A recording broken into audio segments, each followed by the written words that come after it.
প্রকৃত অর্থে আমি মনে করি যেটা এনসিপি জামাতে বিলীন হয়ে যায় নাই, গণ অধিকার পরিষদও একটি নিবন্ধিত রাজনৈতিক দল বিলীন হয়ে যায় নাই।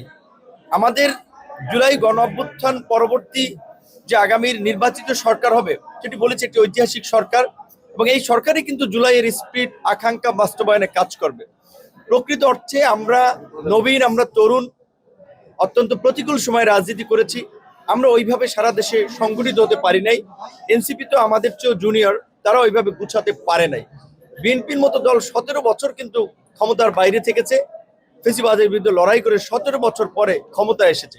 কাজে রাজনীতিতে সফল হওয়ার জন্য ক্ষমতায় যাওয়ার শর্টকাট কোনো রাস্তা নাই।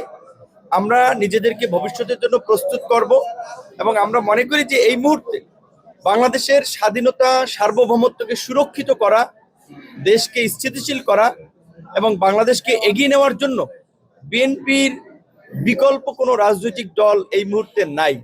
বিএনপি ছাড়া অন্য কেউ, অন্য কোনো দল যদি ক্ষমতা আসে, তারা রাষ্ট্র পরিচালনা করতে পারবে না, রাষ্ট্রকে স্থিতিশীল রাখতে পারবে না, আন্তর্জাতিক ষড়যন্ত্রের মুখে পড়বে, দেশ একটা বিপর্যয়ের মধ্যে পড়বে।